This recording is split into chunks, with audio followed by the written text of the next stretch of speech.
700 visiteurs enchantés par la dernière manifestation d'art contemporain à l'orangerie Espace Tourlière. Qui dit mieux? Eh bien vous, en venant encore plus nombreux admirer les 7 artistes très inspirés de l'art japonais qui ont été sélectionnés pour la prochaine exposition intitulée Perles de culture. Une étrange et séduisante sensation de voyage lointain vous saisira en entrant dans l'orangerie Espace Tourlière.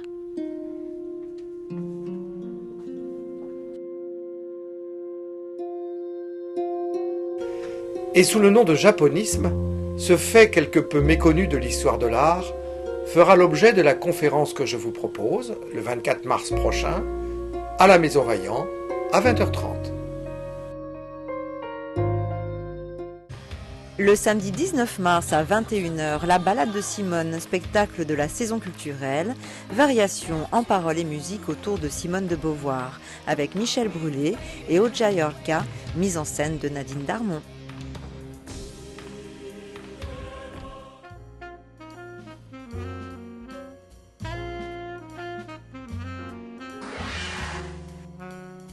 Le 22 mars, les Mardis de Verrières vous proposent Félix Vigdasir, une conférence d'Yves Pouliken, académicien.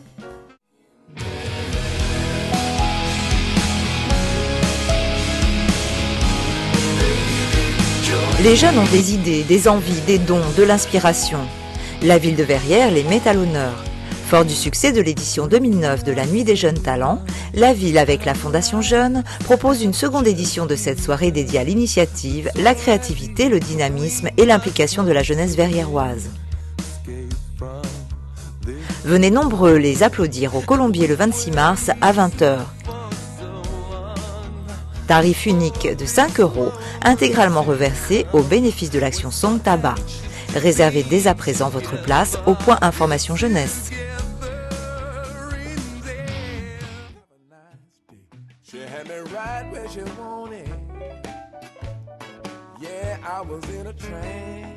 Le point information jeunesse vous invite à l'espace jeune le mercredi 30 mars de 11h à 20h pour vous aider dans la recherche des jobs d'été.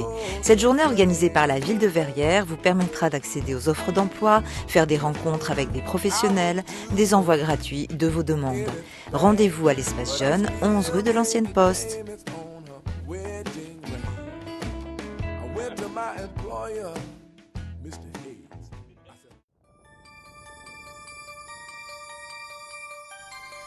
Le salon de printemps ouvrira ses portes le samedi 2 avril et mettra à l'honneur 2 invités de grand talent, Catherine Bernard-Duchesne, peintre, et Jean-Louis Sauva, sculpteur. Le salon de printemps sera ouvert du 2 au 10 avril.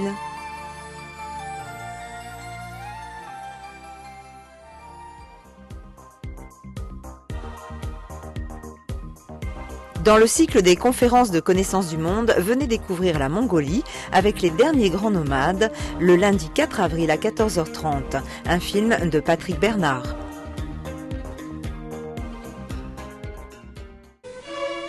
Le samedi 5 mars a eu lieu l'inauguration de la Villa Sainte-Christine. Thomas Joly, conseiller général et premier adjoint au maire, a présidé la cérémonie, au cours de laquelle il a rendu hommage à plusieurs membres de la famille Carteron, descendants des derniers propriétaires de cette demeure, qui s'étaient déplacés pour l'occasion.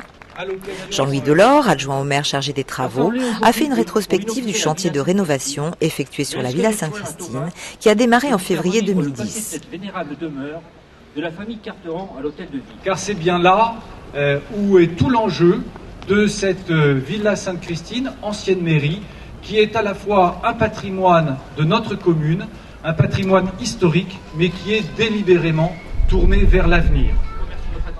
Thomas Joly, après avoir retracé l'histoire de cette bâtisse, a expliqué le rôle majeur qu'elle tient aujourd'hui au sein de notre ville, en accueillant plusieurs associations, sans oublier la magnifique salle des mariages où se dérouleront désormais les cérémonies.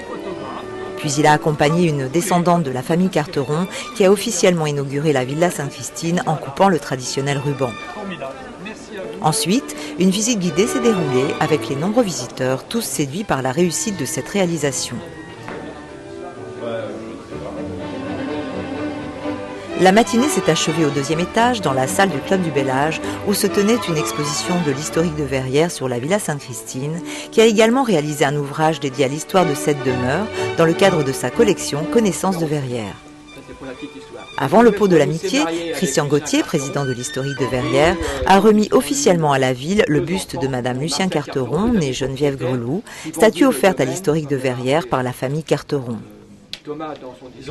Et au nom de Bernard Mancienne, de tout le conseil municipal, un grand merci à l'historique de Verrières et à toi Christian de nous faire ce très beau cadeau. La Villa Sainte-Christine s'ajoute au patrimoine déjà très riche de notre ville qui allie tradition et modernité.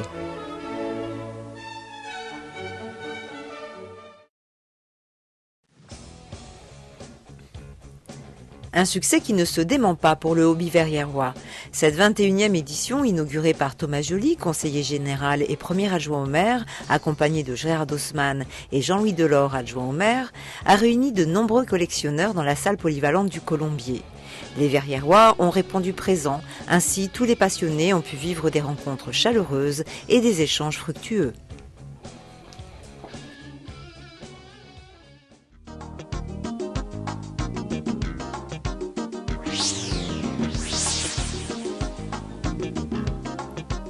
Retrouvez les actualités de votre ville sur le site internet de Verrières-le-Buisson.